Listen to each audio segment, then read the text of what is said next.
From the Presidential Palace, Manila, Dateline Malacañang.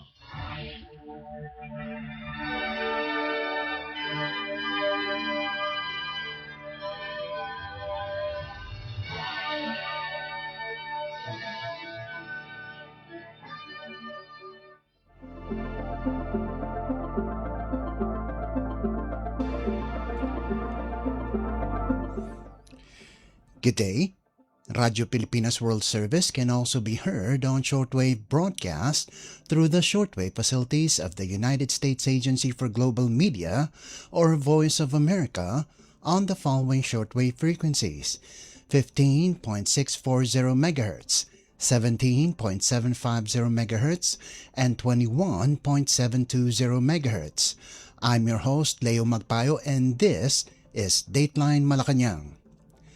Philippine President Ferdinand R. Marcos Jr. on Friday marked the birthday of First Lady Liza Araneta Marcos with a warm tribute, calling it the most important day in the calendar. In a social media post, the president affectionately declared August 21st as Liza Day, greeting his wife with a happy birthday. Malacañang has yet to announce how the Marcos family will celebrate the First Lady's 67th birthday. The couple first met in 1989 and married in 1993. They have three sons: Ilocos Norte Representative Sandro Marcos, Joseph Simon, and William Vincent. The president's message adds to a tradition of public tributes he has made to the First Lady, often highlighting her role as partner, mother, and supporter in both family and national life. Dateline Malacañang.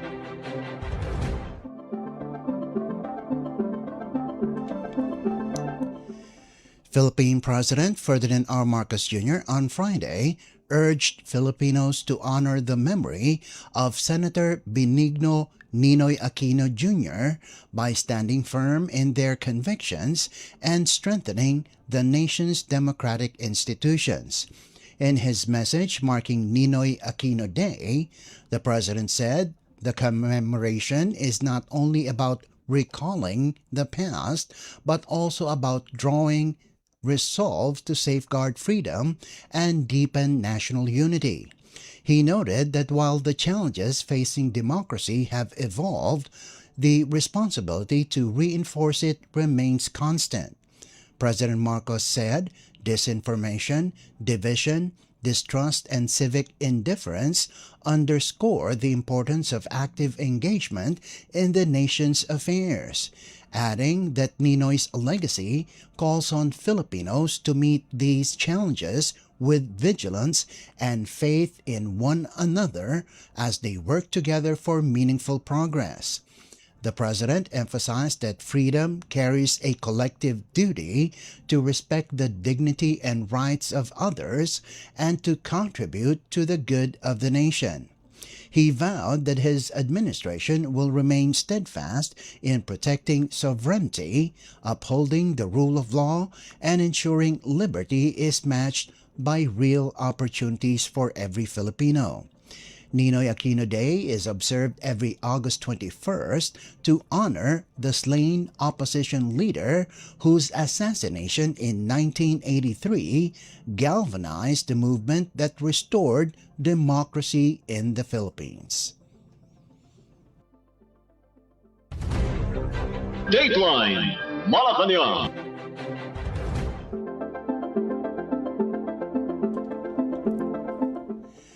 Philippine President Ferdinand R. Marcos Jr. expressed confidence Thursday that the government's waste-to-energy program could be implemented by 2027, as the Department of Energy or DOE accelerates the auction process for projects. Speaking after inspecting the Tripa de Galina pumping station in Pasay City, President Marcos said the DOE has already begun accepting bids for waste-to-energy initiatives aimed at tackling the country's mounting garbage problem while generating alternative power. The president underscored the persistent issue of trash clogging drainage systems during heavy rains, noting that waste-to-energy projects could be operational by next year if financing is secured.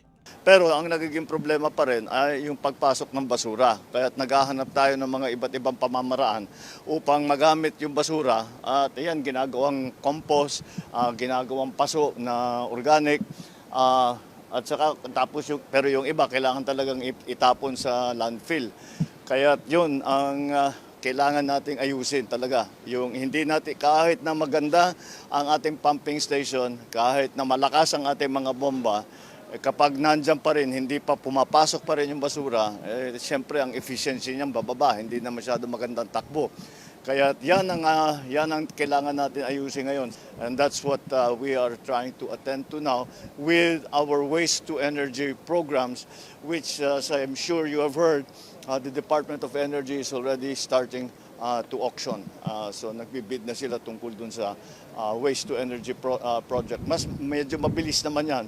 At yung waste-to-energy, it should be, as long as the financing is fixed and is available, I think we will be able to put those into action by next year. The DOE earlier announced that 400 megawatts of waste-to-energy capacity have been included in the green energy auction scheduled for October 13. Winning proponents are expected to complete facilities by 2028 with electricity delivery by 2029. According to DOE data, 200 megawatts of power could be generated from the 9,000 metric tons of solid waste produced daily in Metro Manila. The program is part of the government's push for sustainable waste management, reducing landfill volumes, and diversifying energy sources. Dateline Malacañang.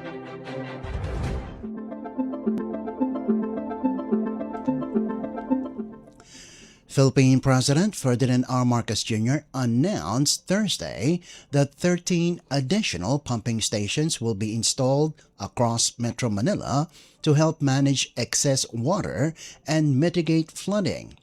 The president made the statement after inspecting the Tripa de Galina pumping station in Pasay City, noting that most of the new facilities should be completed by late 2026 or early 2027. 4 will be newly built, while 9 existing stations will be upgraded, according to Metropolitan Manila Development Authority or MMDA Chair Romando Artes. President Marcos said, "The tremendous rainfall in recent years has prompted the government to assess whether current pumping stations can handle the volume." He stressed, however, that garbage remains a major obstacle, clogging drainage systems and reducing efficiency.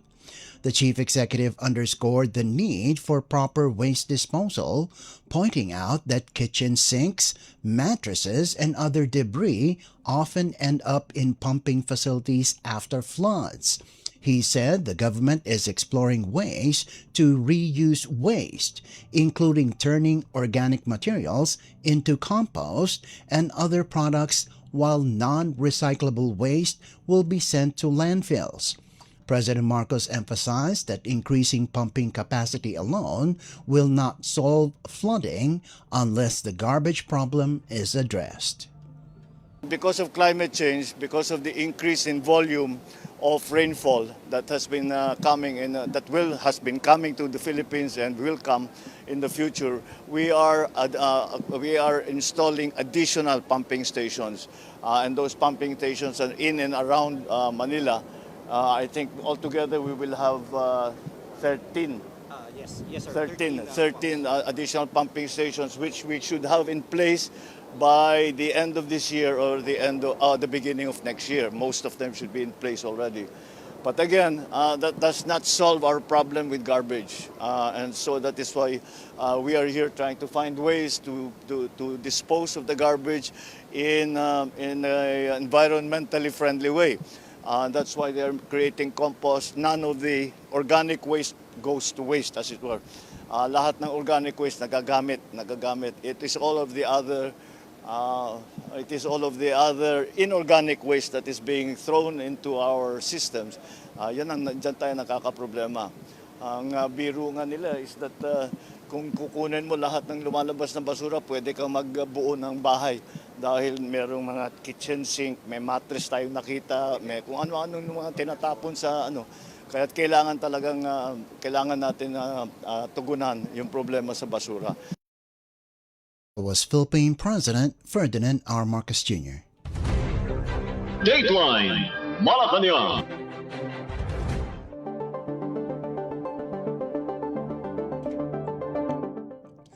Philippine President Ferdinand R. Marcos Jr. has ordered government agencies to study additional flood control measures after days of heavy rains inundated Metro Manila and other parts of the country.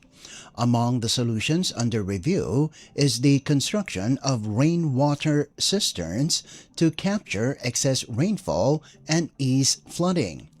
At a Malacañang press briefing, Presidential Communications Office Undersecretary Claire Castro said 30 sites have already been identified for possible cistern projects, with detailed engineering expected to be completed this month before excavation begins.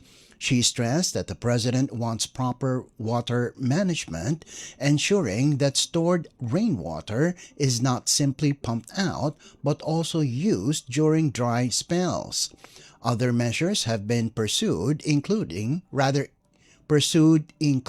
strengthening seawalls, clearing rivers and waterways to prevent blockages, and maintaining the continuous operation of pumping stations.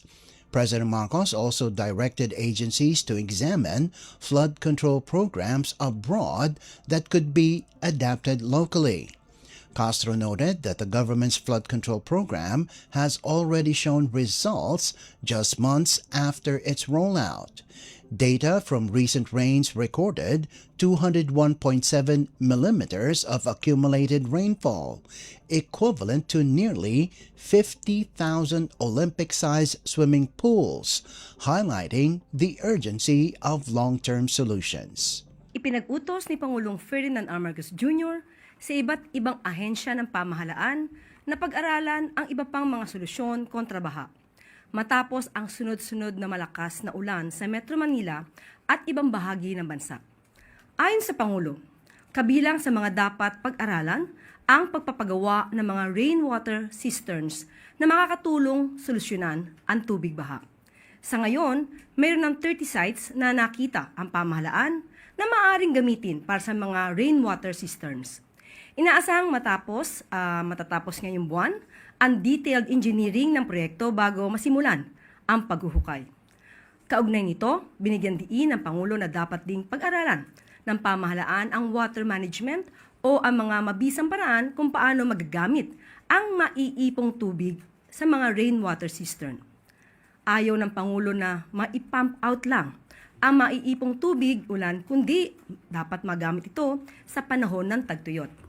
Kasama rin sa nakikitang solusyon ng pamahalaan ang tuloy na pag-upgrade ng mga seawalls. Ipinag-utos din ang tuloy-tuloy na paglilinis ng mga ilog at daluyan ng tubig upang hindi mabarahan ng mga basura. Kabilang na ang pagsisiguro sa tuloy-tuloy na operasyon ng mga pumping station. Iminungkahi naman ng Pangulo na kailangan ding pag-aralan ng pamahalaan ang flood control measures ng ibang bansa na maaaring magamit dito sa Pilipinas.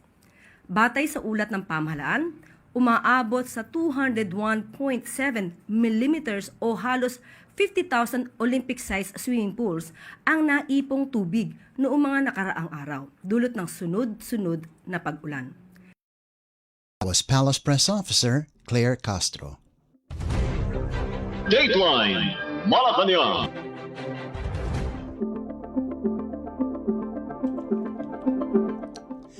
Malacañang on Thursday assured the public that the proposed 3.06 billion peso allocation for evacuation centers under the 2027 National Expenditure Program or NEP will not be diverted as election or campaign funds.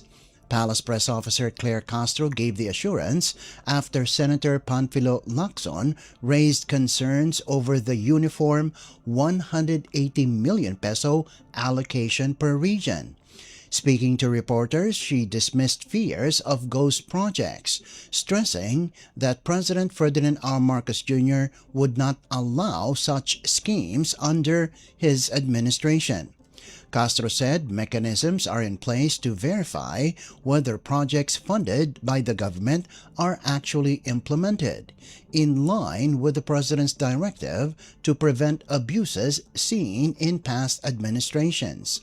She explained that while the 2027 NEP does not list specific sites, this does not mean the projects lack process. Under the Ligtas Pinoy Centers Act, the National Disaster Risk Reduction and Management Council, or NDRRMC, in coordination with local governments and agencies, is mandated to identify and prioritize sites, with the Department of Public Works and Highways, or DPWH, as the implementing body. Site selection, Castro added, will be based on technical considerations such as disaster risk, topography, land availability, and community needs. For 2027, the allocation covers 2 centers per region at 90 million pesos each, including site development and adjustments for unique conditions. She noted that the DPWH has already asked the Office of Civil Defense to submit a prioritized list of sites to ensure readiness for implementation. Okay, pero dun muna sa pangamba na ito ay magagamit sa eleksyon. Marami po tayong paraan para makita natin kung may mga proyektong hindi na napondohan pero hindi nagawa dahil yan naman po ang gusto ng ating Pangulo. Hindi na po nanaisin ng Pangulo na magkaroon ng mga ghost projects na nangyari sa mga nakaraang administrasyon at sa administrasyong kasalukuyan.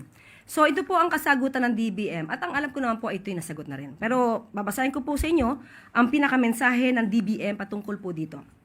The absence of specific locations in the fiscal year 2027 NEP does not mean that the evacuation centers have no identified implementation process or may be located arbitrarily.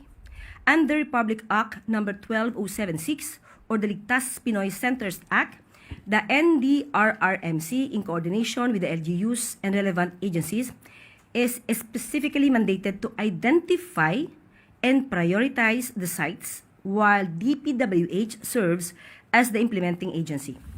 The sites must be selected based on technical considerations, including disaster risk, topography, available land, and the actual needs of communities. Thus, the specific locations are determined through the process prescribed by law rather than by DBM or DPWH discretion.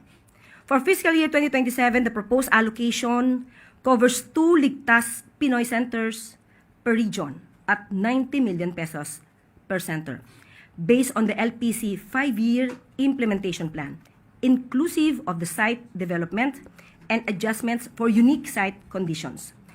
The site identification process is already underway. On 10 August 2026, DPWH formally requested from the Office of the Civil Defense the prioritized list of sites to ensure that projects are properly identified and ready for implementation. In short, the purpose, number, cost, and implementing framework are already defined.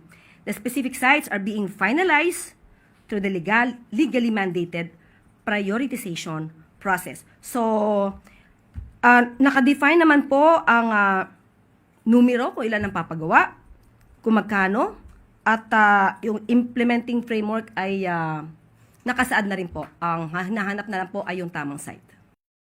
Palace Press Officer Claire Castro. Dateline Malacañang.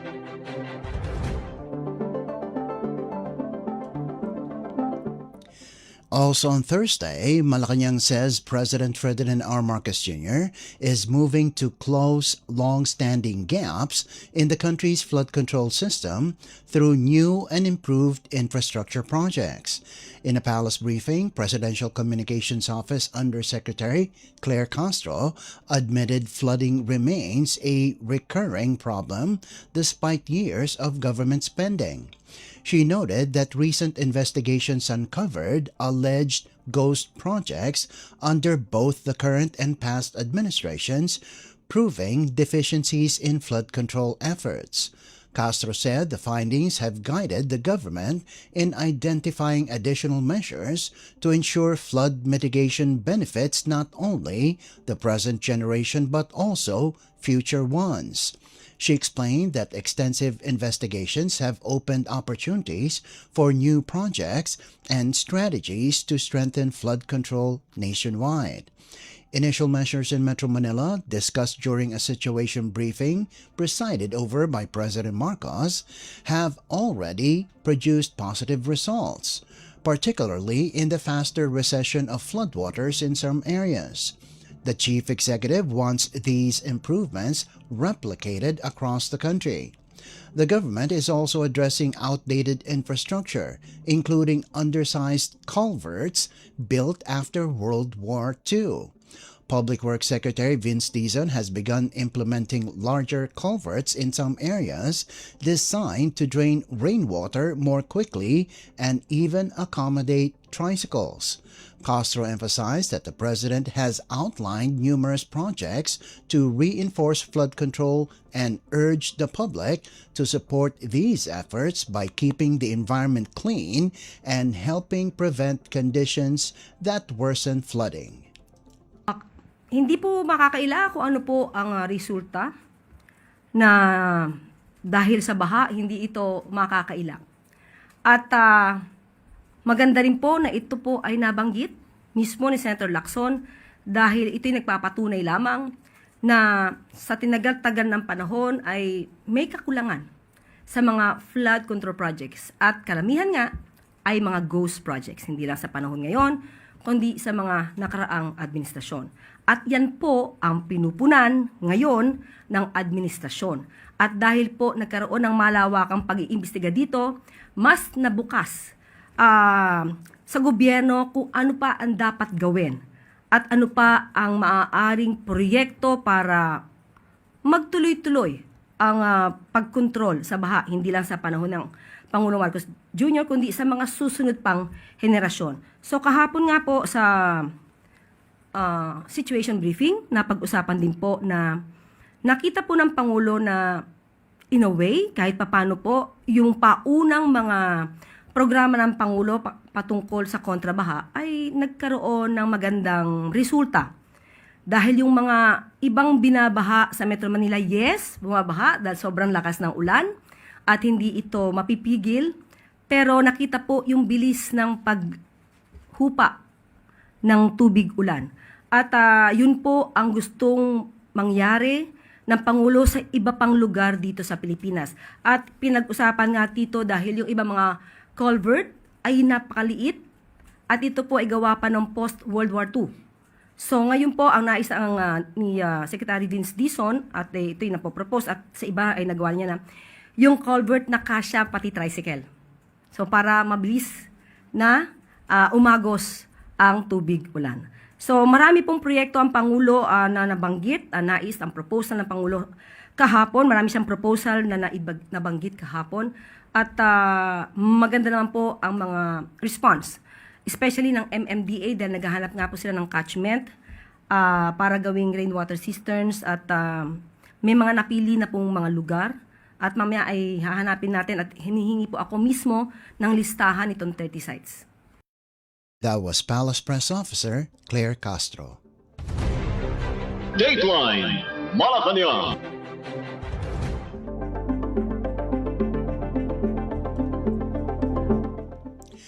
Malacañang is warning companies covered by the Extended Producer Responsibility or EPR law to comply with their plastic recovery obligations after the Department of Environment and Natural Resources or DENR issued 155 show cause letters to potential violators. Palace Press Officer Claire Castro said the DENR is auditing recovery rates to check compliance with Republic Act or RA 11898, which requires enterprises to recover or offset a growing share of their plastic footprint. 60% by 2026, 70% by 2027, and 80% from 2028 onward. The warning comes as plastic waste continues to clog Metro Manila's waterways and pumping stations, worsening floods. During an inspection of the Tripa de Galina pumping station in Pasay, President Marcos observed that even fully operational pumps lose efficiency when garbage enters the system. Castro clarified that the 155 show cause letters do not automatically mean penalties have been imposed, but stressed that compliant firms should be recognized, especially those exceeding recovery targets. She cited DENR data showing audited recovery rates in 2024 reached 59.98% for rigid plastics and 56.33% for flexible plastics, surpassing the 40% target set for that year.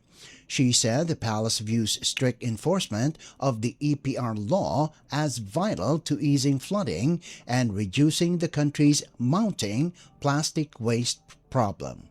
Tuhan natin po mismo ang tugon ng DENR dito dahil nga nakita po natin na karamihan na lumulutang dito sa river ay halos plastic.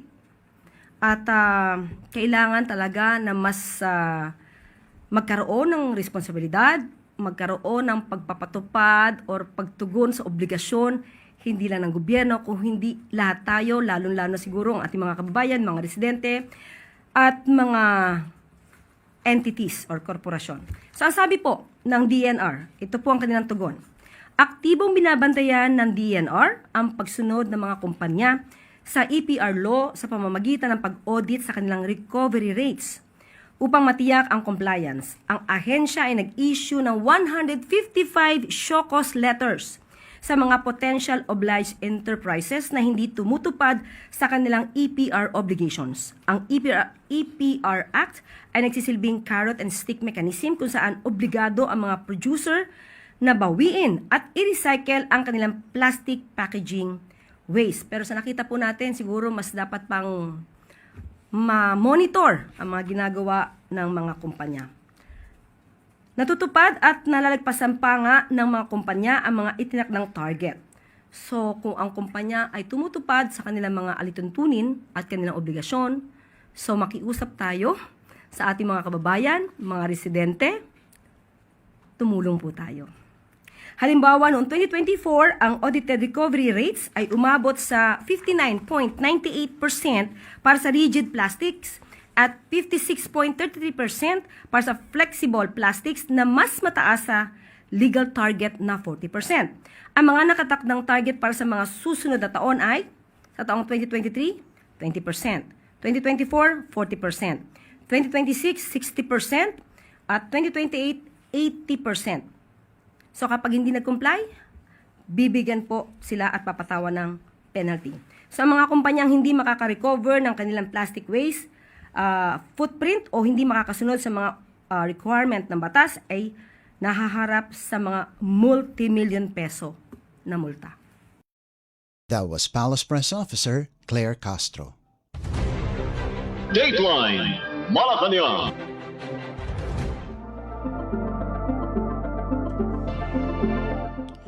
Malacañang has unveiled a list of 39 sites across Metro Manila identified for possible floodwater storage and retention projects as part of expanded measures to manage increasingly heavy rainfall. The sites include open spaces, parks, sports facilities, waterways, wetlands, floodplains, and other areas that could be developed into detention ponds, bioretention zones, green corridors, and river renaturation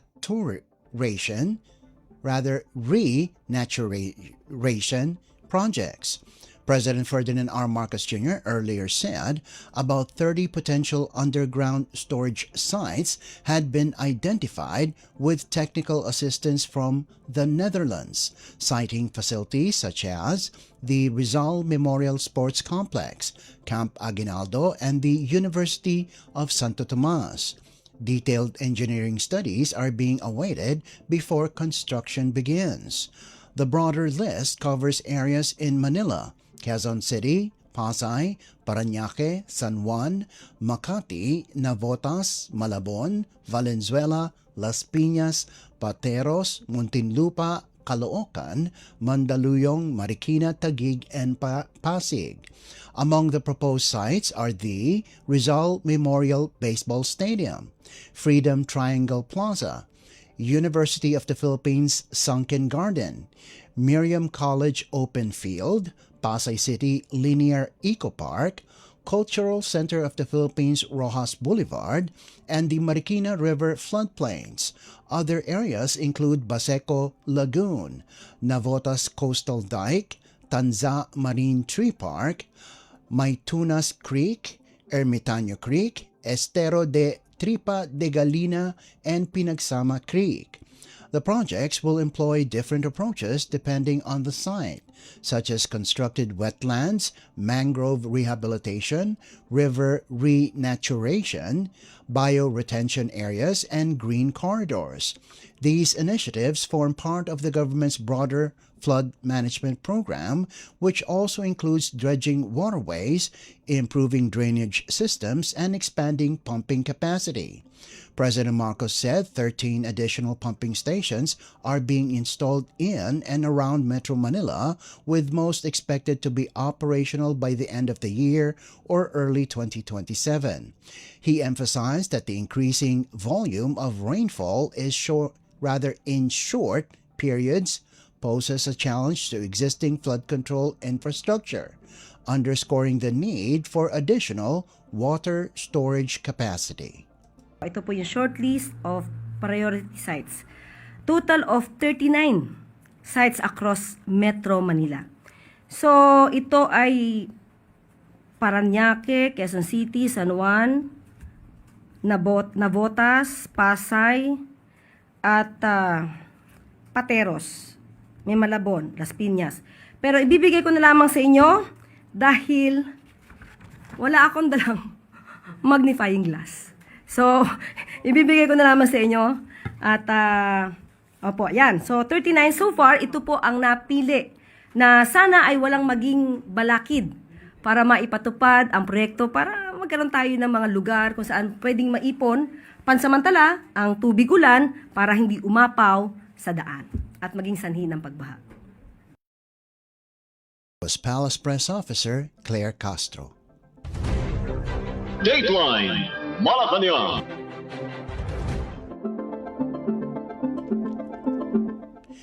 In other news, Malacañang is urging investigators to dig deeper into the recantation of former security aide Orly Guteza, warning that the use of false witnesses could derail the flood control scandal probe. Palace Press Officer Claire Castro said the Office of the Ombudsman, the Department of Justice or DOJ, and other agencies must determine whether Guteza's original testimony or his withdrawal is credible and identify anyone behind possible fabrication. Guteza, a retired Marine and former aide to ex-lawmaker Zaldico, had earlier claimed he delivered suitcases of cash to former House Speaker Martin Romualdez. In a sworn statement dated August 13, however, he recanted, saying he had no personal knowledge of such deliveries and accused Senator Rodante Marcoleta and former Congressman Mike Defensor of pressuring him to testify. Castro said the palace views the alleged use of false witnesses as a serious threat to accountability. She stressed that neither Guteza's initial testimony nor his recantation will be accepted outright. Both must undergo verification.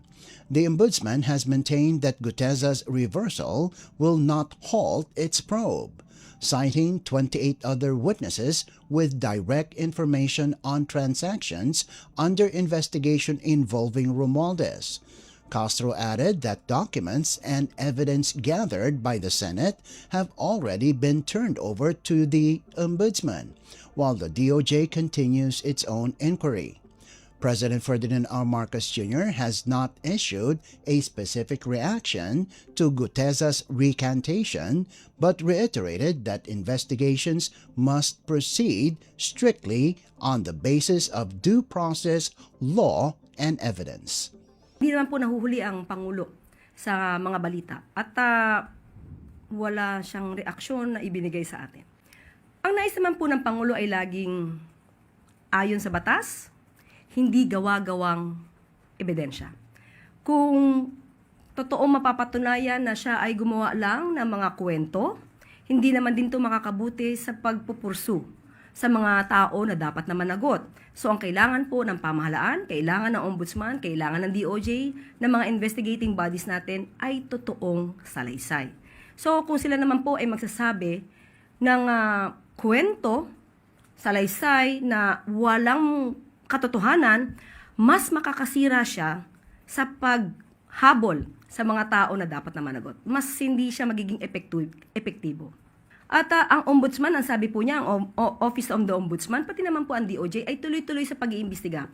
At ayon na rin po sa Senado, ang kanilang mga na-kolekta, na-gather, na naipon ng mga dokumento at mga ebidensya ay ibinigay na nila sa ombudsman. So patuloy po ang pag-iimbestiga at pati naman po ang DPWH at kung meron pa sila makikita pang ibang mga masasabing ghost projects or mga substandard na mga proyekto or substandard na mga proyektong hindi nakabuti para sa pagkontrol ng baha, bibigay din pong alam ito at maaari din pong paimbestigahan ito para tuloy-tuloy po ang papanagot sa mga dapat na managot. That was Palace Press Officer Claire Castro. Dateline Malacañang.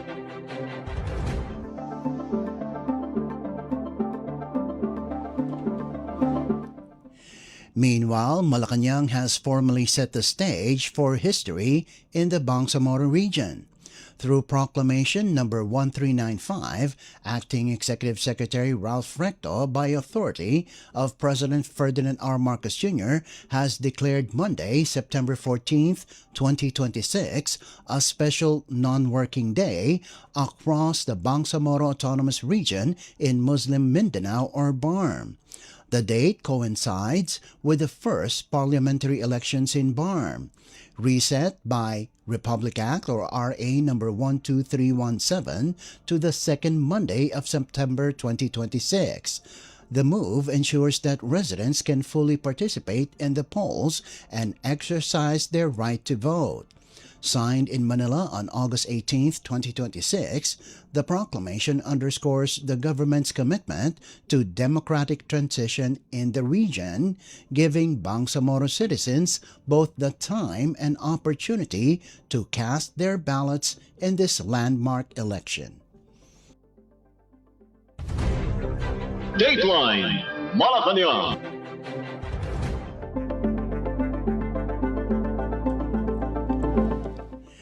In other developments, the Energy Regulatory Commission or ERC says power distributors can be barred from passing system loss costs on to consumers, but warns the policy may need to be phased in to avoid crippling financially weaker utilities.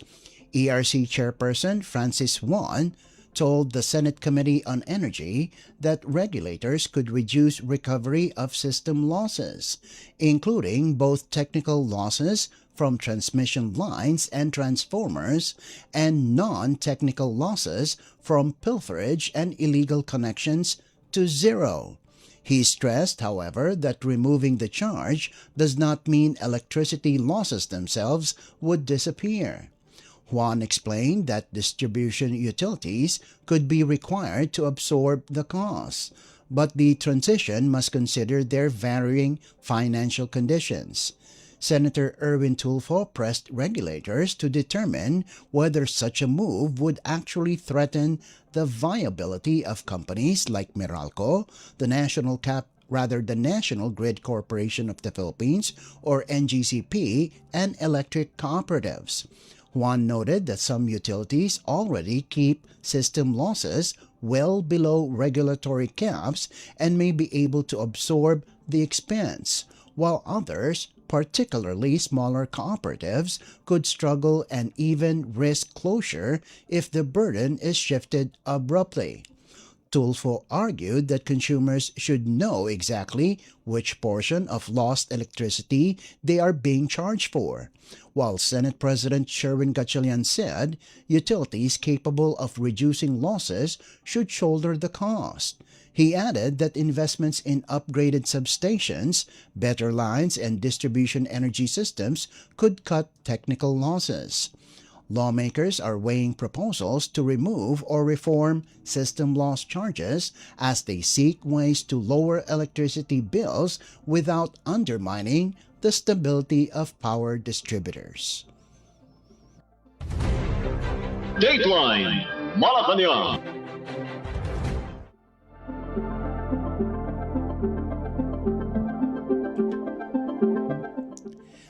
And finally, the National Irrigation Administration, or NIA, has dismissed online claims that dams in the country are at risk of collapsing due to continuous heavy rains.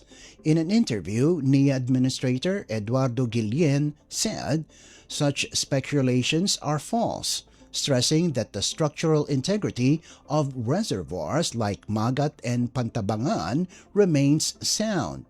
Guillen emphasized that the government conducts regular monitoring, maintenance, and safety assessments to ensure dam operations remain secure despite inclement weather. He added that while some dams may spill over during heavy monsoon rains, the high water reserves are beneficial for irrigation, especially ahead of a severe El Nino.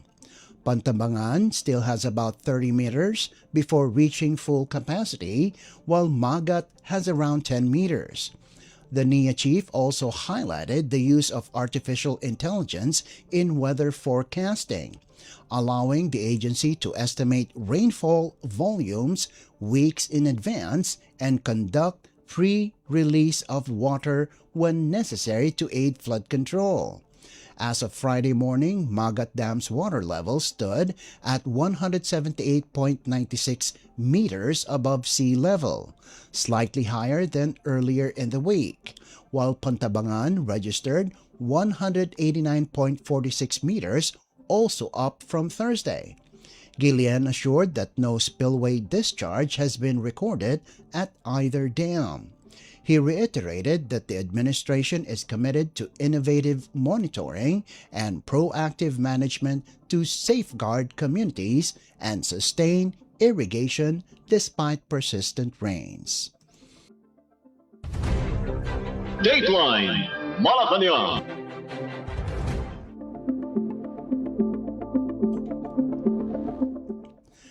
Before we conclude our program, Radio Pilipinas World Service of the Presidential Broadcast Service can be heard over the following shortwave frequencies: 15.640 MHz, 17.750 MHz, and 21.720 MHz. Radio Pilipinas World Service is also live on audio streaming. Just download Evox PBS Receiver on your Google Play Store or the App Store from your Apple phone. You can also visit our Facebook page and YouTube channel. Just type in and search for Radyo Pilipinas World Service. Kindly subscribe, like, and share our post as well. And that concludes this edition of Dateline Malacañang. For Radyo Pilipinas World Service, this is Leo Magpayo. Good day and mabuhay. From the Presidential Palace, Manila, Dateline Malacañang.